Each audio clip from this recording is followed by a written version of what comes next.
Assalamu alaikum. A lo largo de esta serie de programas estamos comprobando que el rango más distintivo de la religión islámica es el fuerte vínculo que existe entre la vida espiritual y la vida mundanal, y entre el papel individual y el papel comunitario.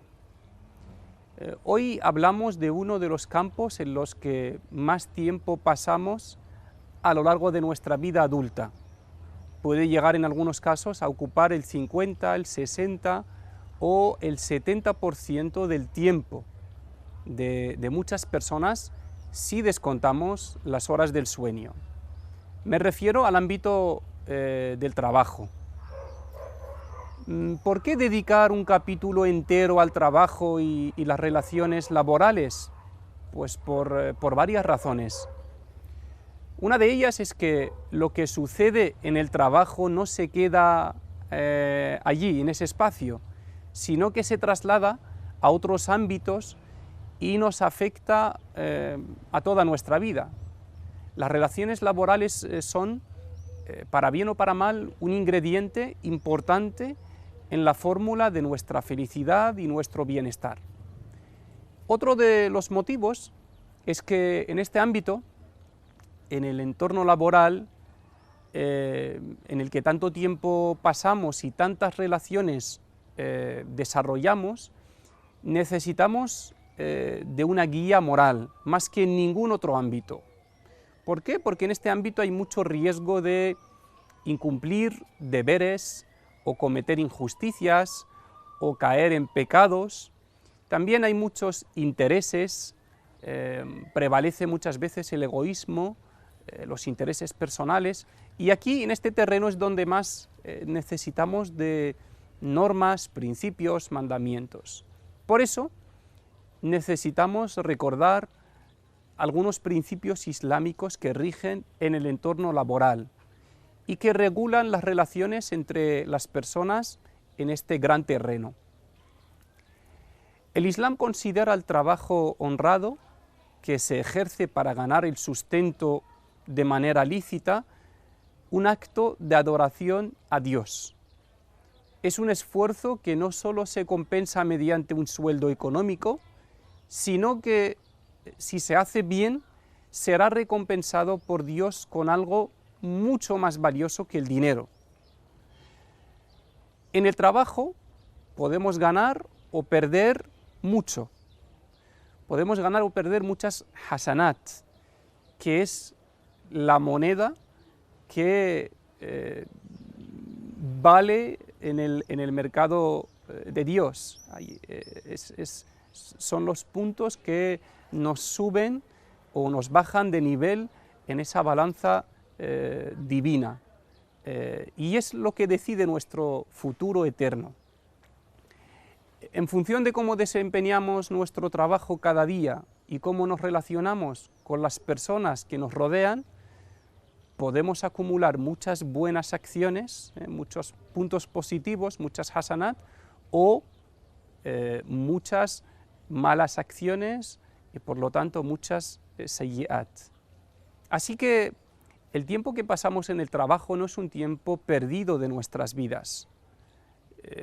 Si conseguimos convertirlo en un tiempo de adoración y acercamiento a Dios, puede ser el tiempo más valioso de nuestras vidas. Un día, un grupo de compañeros del profeta Muhammad sallallahu alaihi wasallam vieron a un joven haciendo un gran esfuerzo en su trabajo y dijeron: qué pena que este esfuerzo no lo haga por Dios, no lo haga fi sabilillah. El profeta Muhammad intervino diciendo: no digáis eso. Si este hombre está trabajando para llevar un sustento a sus hijos, su esfuerzo es una clase de jihad, de esfuerzo fi sabilillah. Y si está trabajando para mantener a sus padres mayores, está en jihad, está haciendo un gran esfuerzo fi sabilillah, por Allah. Y si está trabajando para ganarse su sustento de forma lícita, también está en un jihad, en una en un gran esfuerzo, un gran sacrificio por Dios. Pero si trabaja de ese modo para ostentar o presumir, entonces sería un trabajo no por Dios, sino por el Shaitán, el demonio. Con este hadith el profeta Muhammad sallallahu alaihi wasallam nos dice que cualquier esfuerzo en el ámbito laboral, si se hace con buena intención y con una buena finalidad, como es ganar el sustento propio de manera lícita o mantener a las personas que se tienen que uno tiene bajo su responsabilidad, ese esfuerzo es un esfuerzo remunerado por Dios, es un acto de adoración a Dios. Por otro lado, el Islam enseña a sus seguidores a ser trabajadores autosuficientes y no ser vagos o dependientes del Estado o de las personas o de lo que sea. Esa pasividad no la quiere el Islam. El profeta Muhammad dice: no hay otro sustento mejor que el que uno consigue por el trabajo con sus manos.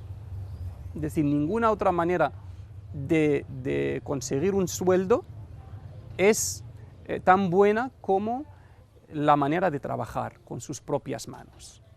Y dice también que uno de vosotros vaya a recoger leña y la venda es mejor que pedir una limosna a los demás. Un trabajo sencillo, básico, con el que se gana poco, siempre que sea lícito, es mucho mejor que extender la mano pidiendo pues, a la gente, pidiendo al Estado, pidiendo a quien sea.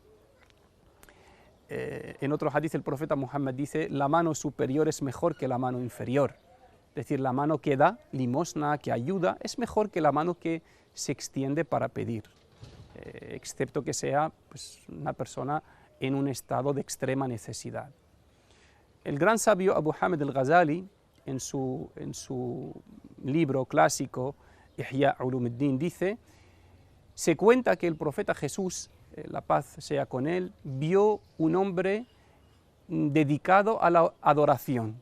Vio un hombre rezando todo el tiempo y le preguntó: ¿quién te da de comer? ¿Quién te mantiene a ti?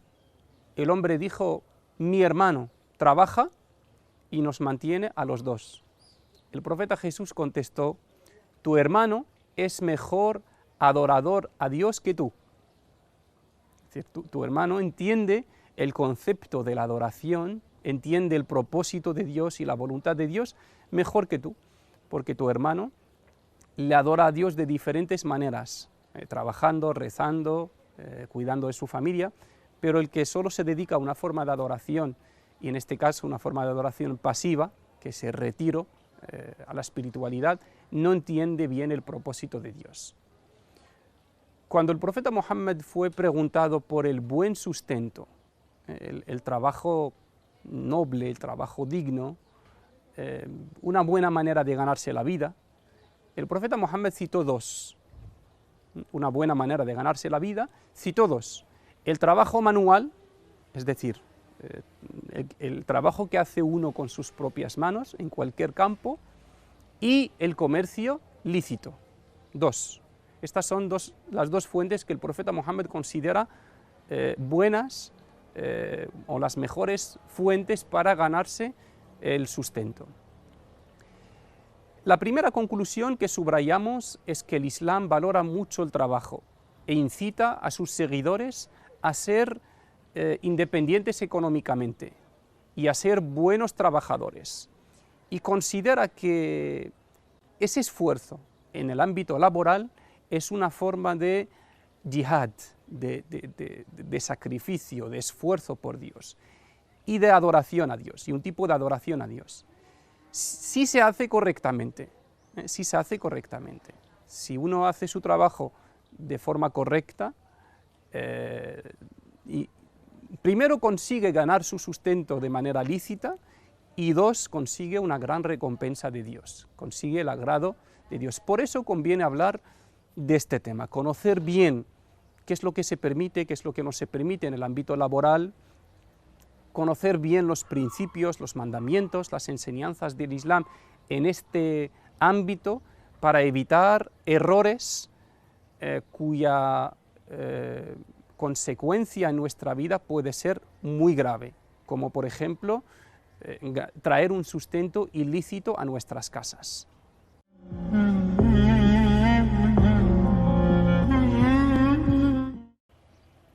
Encontramos en los libros de jurisprudencia islámica muchas normas que afectan al ámbito laboral.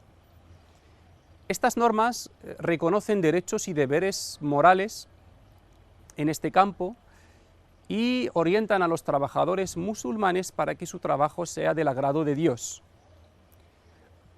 En este ámbito, como en todos, también hay pecados y hay buenas acciones. Hay mandamientos, normas, hay obras y acciones lícitas y otras ilícitas. Todo eso se recoge en lo que los sabios llaman el fiqh de las relaciones laborales. Del mismo modo que existe el fiqh de la oración o el fiqh del hajj o el fiqh del matrimonio, la jurisprudencia, las normas islámicas en cada uno de estos campos, también existe el fiqh laboral islámico. Y todos los trabajadores musulmanes deben tener unas nociones básicas de este reglamento. Vamos a ver algunos ejemplos de su contenido. Primer ejemplo. El profeta Muhammad dice, refiriéndose a este campo, quien engaña no es de los míos,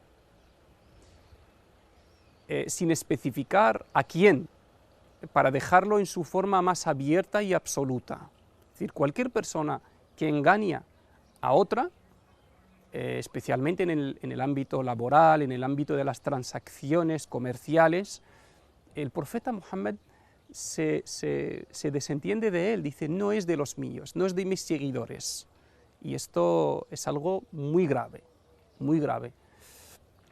¿Qué se entiende por engañar? Pues estafar, incumplir pactos, contratos, hacer trampas o no cumplir con sus obligaciones laborales, no respetar el horario, mentir al jefe o al cliente, falsificar algún producto, algún documento.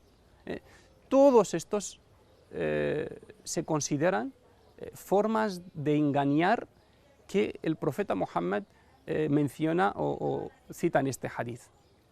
Por ejemplo, en el horario laboral, cualquier acción ajena al trabajo no está permitida. Ni siquiera un acto noble como ayudar a una persona o rezar o leer el Corán, aunque son acciones y actos correctos y muy bien considerados, pero si se hacen en un ámbito, en un horario laboral en el que a la persona se le paga para cumplir unas funciones determinadas, no están permitidas. No están permitidas. El Corán dice, por ejemplo, hablando de otra forma de engaño, el engaño en las medidas, dice, ay de los defraudadores. Esta expresión en árabe se puede traducir como qué perdición, qué grave, ¿no? este asunto, qué desafortunado, qué desgraciado, qué perdición, ¿no? Qué gran error el que cometen los defraudadores, que cuando toman las medidas engañan al cliente. Dos, el profeta Muhammad nos dice, Dios ama a quien hace su trabajo con excelencia, con calidad. De este hadith del profeta podemos deducir que el amor a Dios no solo se consigue mediante la oración y la meditación, no solo se cosecha en la mezquita. Puede que en tu trabajo alcances el amor a Dios, puedes con tu trabajo llegar a un grado de cercanía de Dios muy elevado. y sin mucho esfuerzo, simplemente cumpliendo con lo que se te pide. El Islam exige al trabajador musulmán que dé su máximo rendimiento y ofrezca la mejor calidad en su trabajo, sin necesidad de que tenga a un jefe superior vigilándole. ¿Por qué? Porque está cumpliendo un mandamiento de Dios. El profeta Muhammad dice: Dios os ha ordenado la excelencia en todos los asuntos. 3. Una de las prohibiciones más graves en el Islam es el soborno. Sobornar a alguien, un funcionario o un trabajador, para conseguir algún servicio que no sea de tu derecho. El profeta Muhammad dice: Dios maldice, o que Dios maldiga. Y el profeta Muhammad muy pocas veces habla en estos términos de maldición, no suele usarlos, pero aquí, dada la gravedad del asunto, dice que Dios maldiga, es decir, literalmente significa expulse de su misericordia a quien da y recibe el soborno. Es uno de los pecados mayores en el Islam y es una forma de corrupción que perjudica mucho a la sociedad y viola muchos derechos, fomenta la injusticia social, tiene muchas consecuencias graves, por eso está tan penalizada, prohibida en los términos más graves en el Islam. 4. El respeto a los contratos. El Islam nos exige, como musulmanes, respetar nuestros pactos y contratos, del tipo que sean. Dice el profeta Muhammad: los musulmanes deben cumplir sus contratos, excepto un contrato que convierte lo ilícito en lícito o lo lícito en ilícito. Es decir, excepto los contratos que tengan alguna finalidad inmoral. Esos no hay que meterse en ellos. Pero cualquier otro contrato lícito se tiene que respetar. Y el Islam nos enseña también a redactar los contratos. Los contratos, aunque sea un préstamo pequeño, se tienen que redactar. El punto 5 tiene que ver con los recursos públicos. Este punto va sobre todo a los cargos públicos, a los funcionarios. El profeta Muhammad dice: quien ocupa un cargo público y se lleva algo más que lo que se le ha asignado, el sueldo, para su puesto, lo que se lleva es un robo y es ilícito. Es ilícito. Cualquier cosa que te llevas de tu cargo, de tu puesto de trabajo público, más de lo que se te reconoce por ley, es un robo. Y aquí tenemos una historia que se relata en los libros, que el profeta Muhammad mandó a un hombre, a un pueblo, a recaudar el dinero del zakat. Es un impuesto de la comunidad. Entonces este hombre fue, recogió ese dinero y volvió. Cuando volvió dijo: esto es para la comunidad y estos son regalos que me han dado a mí. El profeta Muhammad le dijo: si te hubieras quedado en tu casa, ¿esos regalos te habrían llegado ahí o te los han dado por el cargo que ocupas? Y entonces cogió todo eso y lo metió en la tesorería pública. El punto 6 se refiere a los derechos de los trabajadores. Se mencionan muchos en los libros de jurisprudencia islámica, como respetar su capacidad, su descanso, su dignidad, el pago inmediato. Incluso se reconocen derechos desde hace muchos siglos como el derecho a las vacaciones, al descanso, el derecho a la pausa para realizar rezos y obligaciones religiosas o para comer, lo que sea. El profeta Muhammad dice: pagad al trabajador antes de que se seque su sudor. Y dice: yo seré adversario ante Dios de aquel que incumpla el pago a sus trabajadores. Hasta estos detalles se mete el Islam y encontramos enseñanzas específicas del profeta Muhammad, de pagarle a un trabajador antes de que se seque su sudor, y de que quien incumple con su compromiso de pago a un trabajador no solo comete un error como cualquiera, sino que tendrá al mismo profeta Muhammad como su adversario, como su enemigo. Como decía, este punto ocupa muchas páginas y muchos libros de la biblioteca islámica, ¿no? Encontramos incluso de hace muchos siglos atrás derechos reconocidos como indemnizaciones por los accidentes o por la vejez o lo que sea. De todas formas, en este campo el Islam es abierto. Cualquier derecho para los trabajadores reconocido por acuerdo mutuo, siempre y cuando, como decíamos antes, los contratos, siempre y cuando no tenga nada ilícito, no tenga nada inmoral, es bien visto. El punto 7, la sinceridad y la transparencia entre el vendedor y el cliente, entre el trabajador y el empleado. Es fundamental que haya sinceridad, que no se mienta, que haya transparencia en todas las transacciones, en todas las operaciones, que no se oculte nada. El profeta Muhammad dice: el comerciante sincero y honesto estará en compañía de los profetas en el paraíso. Un grado tan elevado en el paraíso, pues uno piensa que se puede alcanzar mediante las oraciones nocturnas, el ayuno, es decir, los actos de adoración espiritual, pero no. Fijaros aquí como el profeta Muhammad le otorga ese rango a un comerciante, a un hombre que se pasa gran parte de su vida en un mercado, en los mercados, pero se caracteriza por ser un comerciante honesto, sincero, que a la hora de vender una mercancía habla tanto de sus defectos como de sus características, que no miente, que no tergiversa ni manipula la información, ¿vale? En otro hadith el profeta Muhammad dice: si en un negocio las dos partes implicadas son sinceras y claras, su transacción será bendita. Es decir, Dios les pone bendición en esa transacción. El dinero que se gana, digamos que cunde mucho, tiene baraka, tiene bendición, ¿no? La mercancía también, pero dice, si mienten y ocultan algo, perderán la bendición.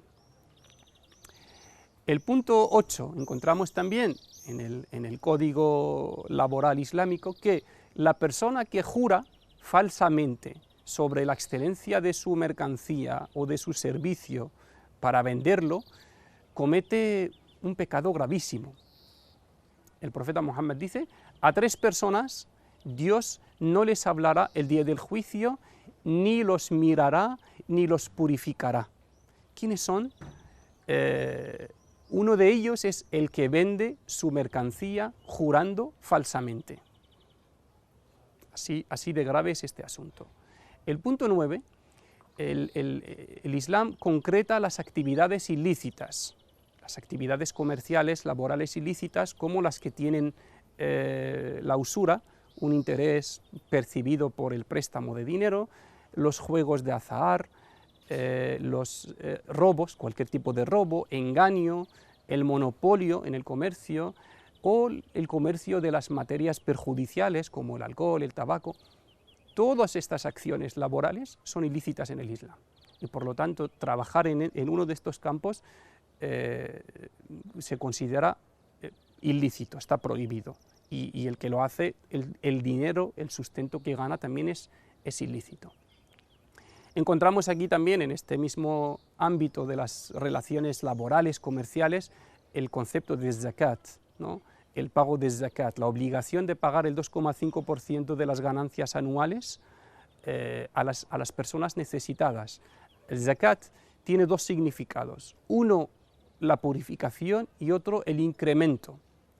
El que coge ese dinero de su capital, o de sus ahorros, de sus ganancias anuales, y las entrega a una persona o una familia pobre, consigue primero purificar su capital de un dinero que no es suyo, que no le corresponde.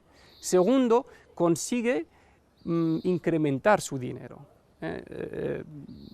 Este dinero del que se paga zakat cuenta con el apoyo, con la bendición de Dios.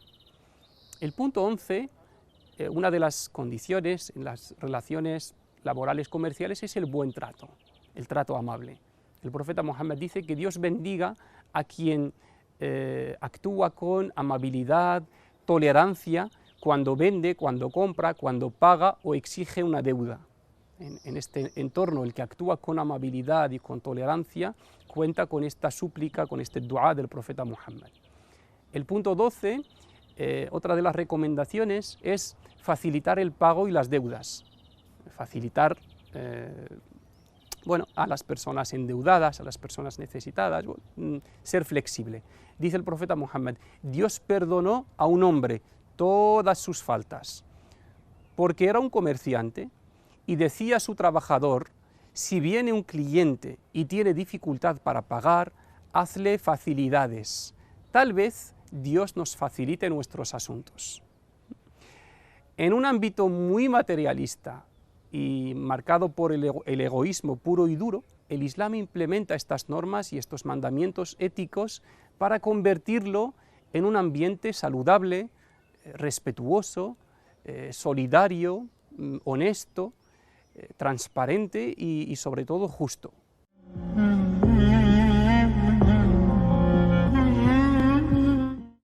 Terminamos con algunas recomendaciones finales. La primera: no olvidar la intención en el trabajo. Desde que sales de tu casa, cuando llegas al trabajo, siempre la intención de satisfacer y agradar a Dios, como si estuvieras entrando a la mezquita para rezar. Los dos son actos de adoración a Dios. La segunda recomendación: cuida todo lo que entra a tu bolsillo. Asegúrate de que sea halal, de que sea lícito, porque comer el haram, comer un sustento ilícito, tiene muchas consecuencias negativas, tanto materiales como espirituales. El profeta Muhammad dice: la súplica de una persona que come un sustento ilícito no puede ser aceptada. La debilidad espiritual, la lejanía de Dios, muchas de estos males vienen del sustento ilícito. 3, si tienes trabajadores, tu deber como musulmán es tratarles bien y darles sus derechos y no exigirles demasiado y respetar su dignidad.